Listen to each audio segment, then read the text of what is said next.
listening to the Savvy Musician Show with Leah McHenry, and this is your secret weapon for success in the new music industry.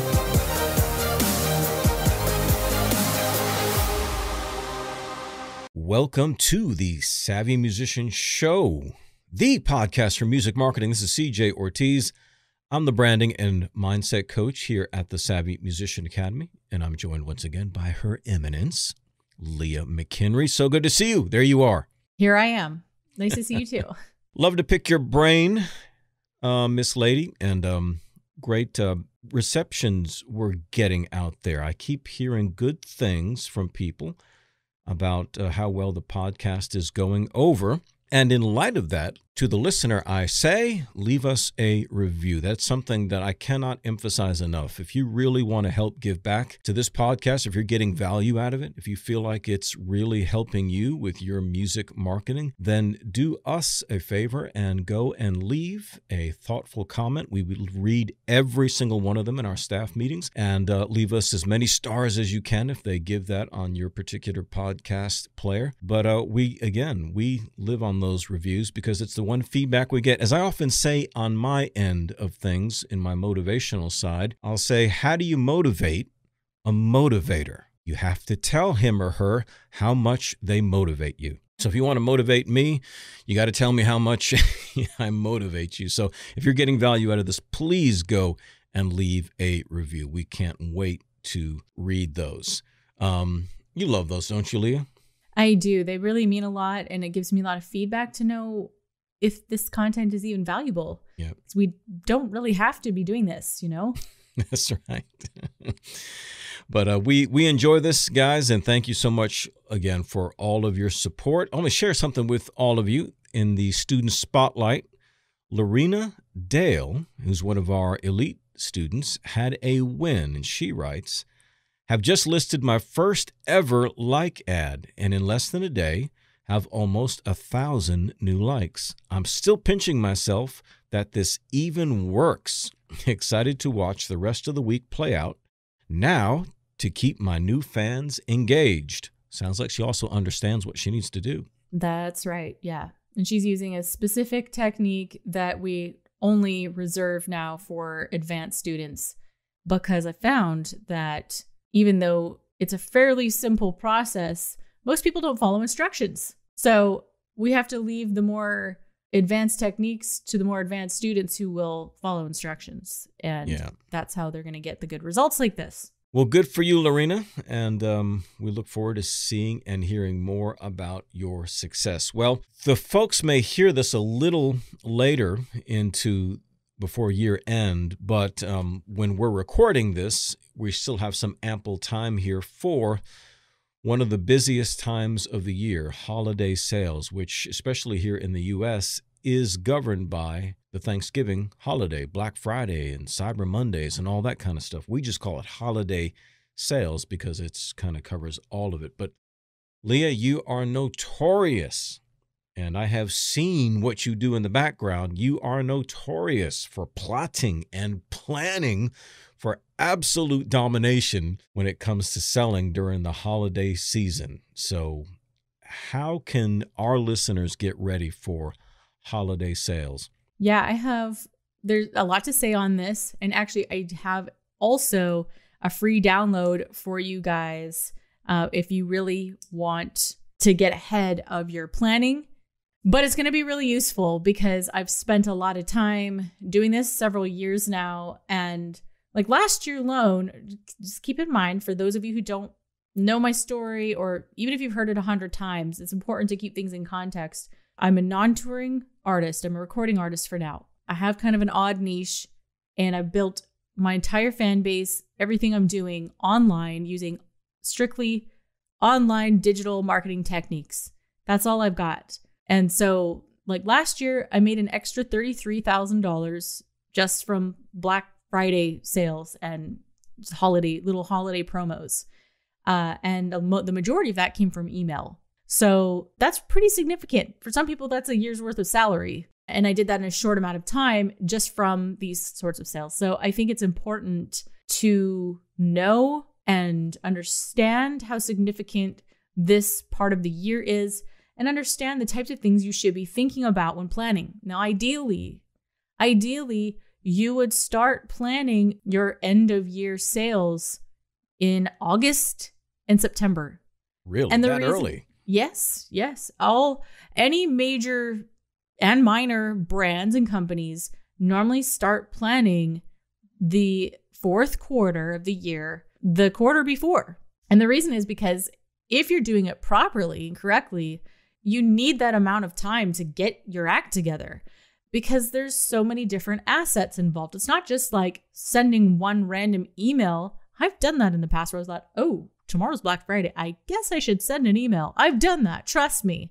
It didn't give me an extra $33,000. Right. It did not result in that kind of revenue. So if you want this kind of revenue, it should be done ahead of time. Now, most of you guys listening, maybe you're not at that point, or you're listening to this. By the time you hear this, you think, it's too late. It's not too late. There's still things you can do. So I'm going to give you as many tips as I possibly can in this episode in the short amount of time. And then, like I said, listen through to the end, because I've got a link for you to where you can get a holiday guide, a planning guide that I've put together for you. Well, I mean, obviously, something like this, you're not marketing to a cold audience, right? You're going strictly for the audience that you've already built. That's right. I think that's a really good place to start. I think one really key takeaway you can get right now, if you didn't even listen to the rest of this podcast, is that I'm spending the rest of the year building my email list, building my following, building my organic following, building my email list, just building my audience all year long, so that by the time I get to Black Friday, I'm not trying to acquire new fans. I've already got a following. There's already people there. There's an audience, and they're willing and ready to buy the new stuff I'm going to show them. Now is not the time in the fourth quarter to try and get new fans on your email list. The reason is, it's not because they might not be interested, but there's a couple reasons. One, they're already going to be inundated with so many other offers, so many ads vying for their attention. That's one. So noise. Just white noise. Number two, it's the most expensive time of the year to try and use paid traffic or advertising to build your email list. And that's because the amount of competition is so high at this time of the year. So inventory, so space in the news feed, for example, is limited. There's only so many places people can put an ad, or Facebook can offer spaces for ads. And that means the more competitive it becomes, the more expensive it becomes. And the highest bid will win. I don't know if that just registered in your brains when you heard that, but this is an auction. Facebook is an auction when it comes to buying media, buying advertising space. The highest bidder will win. That means the person who's willing to pay the most money to acquire that space or acquire that customer will win. And that's why they say, if you can outspend your competition, you will always win, and you'll be a thriving business. But for most musicians, we're not in that position that we can outspend the competition. That's probably the worst time of year to ever try anything like that.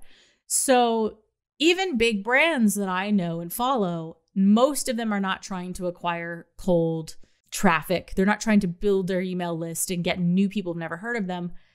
So you may get a little bit of that trickling in, which is great as like a side product or byproduct. What we're really going to focus on is honing in on the existing audience we already have and offering them really attractive deals. And there's a lot we can say about this, but this is going to be the most economical thing, and this is going to be the most profitable thing, is focus on the existing audience you have through email, ads, and organic social. That's my trifecta. Okay, so it's great for them to be focused on these holiday sales. Some of them may be waking up to the sudden reality that, well, I haven't been building my audience throughout the year. Oops. So make this as a mental note that as you go into your next year, even start thinking about it now. Just say, I'm going to structure my music business to the place where I can sell when it comes down to the holiday, because I've spent all that time bringing people to my pages, my channels, getting them on email lists, creating that relationship. And so it becomes much, much easier to do this. So you've already done that work, Leah. You've got raving fans, super fans, as you like to call them.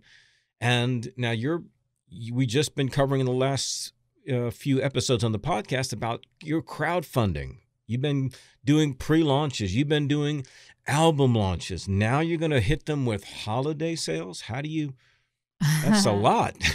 Oh, you better believe it. It's going to be one of the most intense years that I've personally had, just because of the timing of it all. Although last year when I released the Quest, it was released in October, and then we still had November with Black Friday and everything. So it was very close together. This time is even more close together because album comes out November 15th. And then a week later, it's like Thanksgiving and holidays start. So it's going to, for me, one is rolling right into the other. That means, I am hitting up my audience like crazy. Now, how do I do this without offending people, annoying them? Number one, don't worry about that. Don't care about that. If I conducted myself worrying about offending people with too many emails, I wouldn't send any emails because that's always in the back of my mind. So you got to let the marketer in you win and not the insecure musician win. And it's about going into a certain mode, right? It's a headspace. Am I in musician, artsy fartsy mode, or I'm in promotion mode? You just pick the mode you're going to be in. Don't let your insecurity make the decisions. So you got to do what's best for your business. And that's part of just learning how to think like a business owner and a marketer. So I will be hitting them up with a lot of emails. Now I'm going to open this little tool that I use to plan out all my stuff. And if you don't know what this tool is, go back to the last episode, go to the show notes. I've got a link for you to watch me kind of explain how I use this tool to plan out my album launches and holiday sales. I use it for all these different things. So I'm going to open this up, and the things that are in here that I use to plan out my holiday sales, I've got kind of high level things that are going on. Like I will run a campaign for people to opt in for my email list before any of these holidays happen. So there's still an opportunity. There's still a window of time to get people to opt in. And that's going to happen if you're not doing paid traffic yet. It's going to happen from word of mouth and social media, just organic social media. Let me stop you for a second there because I think it's an important point, and I don't know that everybody's going to make sense of it. So you're running ads during this time for an opt-in? Before it begins, before the holidays start. Yeah, so for me... Would it be a dedicated list just for this particular sale? The way it's going to work with my album launch and the holiday sales, because they're rolling in one after the other, I have, with the software that I use, my email service provider, we don't really create separate lists like the way MailChimp does. In my software, we're going to give people a tag. So there's not really a separate list. They just get a separate tag. And so they're going to get a specific name that says early bird pre-launch. And then the people who opted in to get that news and those discounts and freebies and things in there, I will send those people specific emails based on the tag they have. For the holiday sales, that will go out to everybody. Everybody's going to get those emails. Does that make sense? Yes. So this is a segmentation type of thing that, again, not for your average person necessarily to indulge in, but, Leah she wants to share everything that she's doing. Whether you necessarily can grasp what it is she's doing or that you're ready for it right now is really not important. It's important that you know what's possible. Right. Okay. So people are opting in before I do this holiday launch. Then during the holiday launch, I'm not trying to build my email list. I'm strictly marketing to the people who are on my email list, following on social, and I will advertise to my warm audience through Facebook and Instagram ads. Okay. So again, it may seem a little bit sophisticated, guys, but it makes sense that she's differentiating. She knows there's going to be some overlap. Some people are going to get whatever, little extra emails here and there. But, I've heard you say before recently on the podcast that you are not concerned that these people are getting too many emails. Why is that? Well, that's because, for one, most people are not seeing your emails. They're not seeing your posts in social media either. So that really frees you up to send more than you are comfortable with. Believe me, it's outside of my comfort zone too. Don't think that I'm comfortable sending sometimes up to 3 emails a day on like a heavy, like last day, card is closing, the last day to get this. I'll send 3. In fact, the last one I sent 4 on the very, very last day. And the last one wasn't a heavy promotion one. It was just like, hey guys, whatever happens, I just want you to know, I appreciate you. Thank you for coming on this journey. If you're still reading this, you're still on my list. Thanks for hanging in there with me. I know I sent a lot of emails. I appreciate you going on this journey. This is how it is during a campaign. So thanks. So I acknowledge it too. I want people to understand, I know I'm sending you a lot of emails. I appreciate you putting up with it in a way without making it sound like that. And it always goes over really well. People actually, a lot of my fans say, actually, we like getting all those emails because I want to feel like I'm in the loop, like I'm getting updated. Once in a while, I'll get someone who's PO'd about it, but then they're not for you. That's okay. Yeah. Like, and I always say, hey, I'm not offended. You can jump out of the car. That's okay. You can always come back later. No worries. Right. Like, no hard feelings. I opt out of emails constantly. And it's not because I don't like the brand or the person. Right now, I feel like my inbox is too full. That's all it is. And I might resubscribe later. It happens all the time. So I have at least 35 or 40 emails planned for November and December. And there will be more added because right now in my list here of emails planned out, and yes, I do make a list of them, there will be some days where 2 or 3 go out in the same day, and those aren't accounted for yet. So Black Friday, for example, I will send a lot of emails. And the reason is specifically for that day, Black Friday and Cyber Monday, people's inbox are going to be buried alive. It's going to be like quicksand in there. They won't see anything. There's going to be so many, they will not see it. So I'm going to have to send more. You got to stand out more. That's the only option. And the end of the day, email is still the number one channel to drive e-commerce sales. So right. People buying physical items online, whether it's, hey, digital music, you've got a digital offer on Bandcamp, or you just want to send them to iTunes, or you are running a full-on Shopify store and offering bundles. In any case, people won't be seeing your emails. So send 3 times as many as you're comfortable with. So let me ask you this then. Do you, having done this many times yourself, whether the crowdfunding or holiday sales or launches, have you seen the uptick in sales when you're ramping up the emails and even up until the last day when it's super crazy? Do you see that it actually makes a difference? Yes. And that's because also people are seeing their emails at different times. And in my case, I have fans all over the world in different time zones. They may not have seen the one I sent at 8 a.m. in Pacific time, or they had already, finished their day and aren't looking at email, but they might see the one that I send 10 o'clock at night, which might be 6 a.m. for them, and when they're up, So I don't even really worry too much about the times of day. Like, I don't even pay attention to that on social media either. Like, when is the optimal time to post?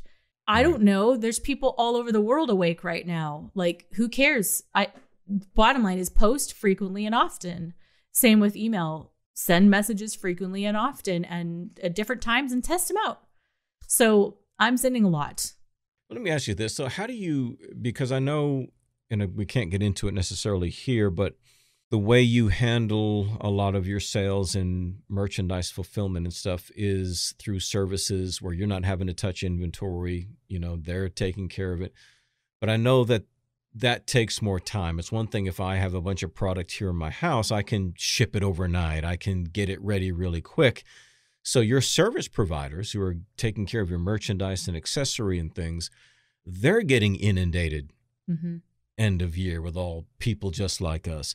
So how do you deal with that aspect of, people getting things late or trying to get in under the wire and that kind of thing when you're not the one who's able to control the actual fulfillment? I mean, my personal situation is I have a hybrid going on. I have a physical warehouse, not in my house, but at a separate location where I have certain physical items like CDs and vinyl and certain t-shirts and stuff that are sitting there. And then I have a lot of print on demand stuff. Again, we cover these sorts of things in our Superfan System Elite program. How to do all of that. Everything from the apps that we recommend to design and the fulfillment part of it, all of it. But the nice thing about print on demand is that you don't have to touch it. You don't touch the inventory. You don't touch the shipping. It's all drop shipped for you. And you don't even have to pay for it until you're paid first. which is revolutionary for a musician who's on a budget. With stuff like Christmas and people wanting to get things in time, the best thing is be completely transparent about shipping times. And there's a couple of reasons this is very important. Well, from the customer experience position alone, you never want to overpromise and underdeliver. Much better to underpromise and overdeliver. So you should, whatever you're using, whether it's you're shipping it out of your garage and you have an account with UPS or FedEx, you want to contact them and get their policy, their shipping times for that season, the holiday season. And you need to ask them, hey, what's the shipping time? What's the standard shipping time during these months, these weeks, so that I know what to tell my customers. And the same thing applies if you're using print on demand. If you're using anything, you want to get clear on what their standard procedure is during these times. And then you want to make sure it's loud and clear on your website, on the product description, in your emails, on the order confirmations, anywhere where they're going to be observing, basically where they're going to be opening their emails. Anywhere in that process, you need to say it. And don't think that because you put it one place that they saw it. Put it multiple places. Like I said, on your website as like a banner, in the product descriptions, if you're using Shopify, in the order confirmation, follow-up emails, anywhere you can put it.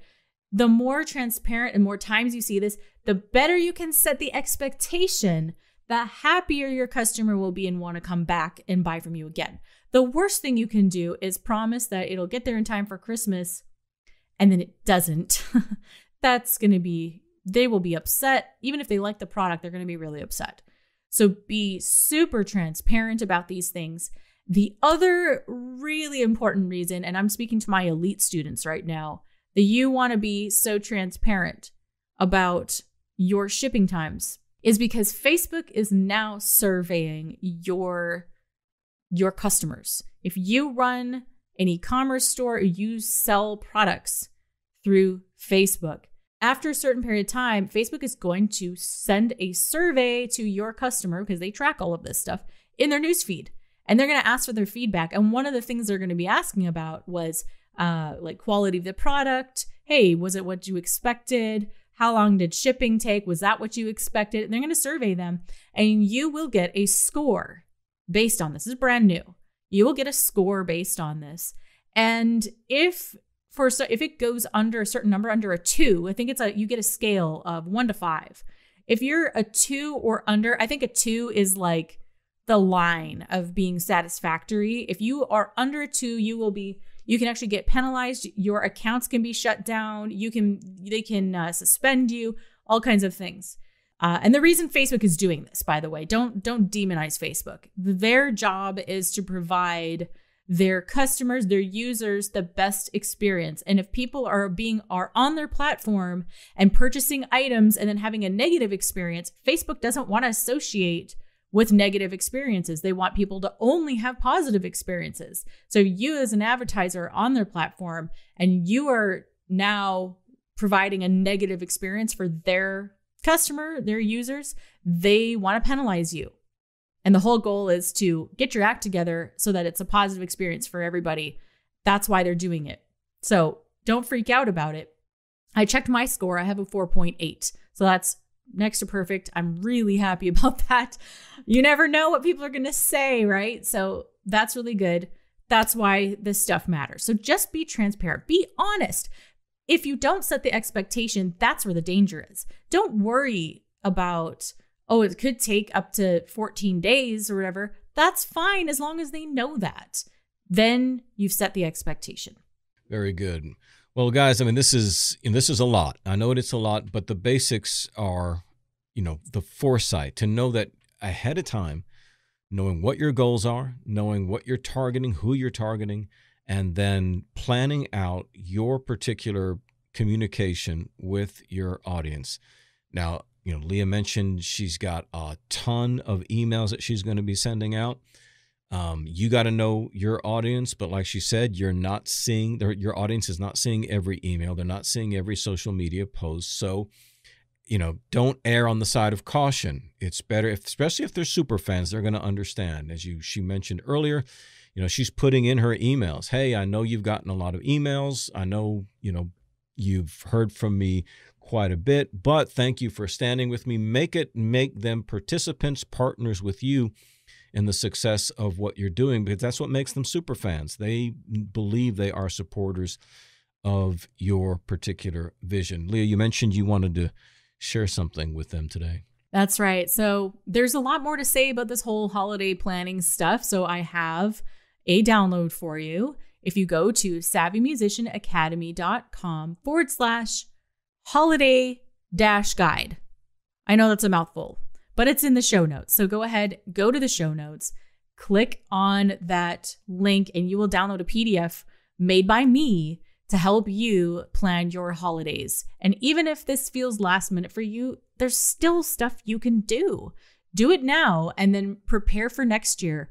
I hope we can work together. If you're not already in one of my programs, I would love to work with you. I'd love to help you plan year round. You need to start thinking long term. Stop thinking short term. Think about what you can be doing all year long in 2020 to prepare for the next holiday season. So savvymusicianacademy.com/holiday-guide. Wonderful. Leah, thank you so much. Guys, we will see you soon. This episode was sponsored by the Superfan System Elite program here at Savvy Musician Academy.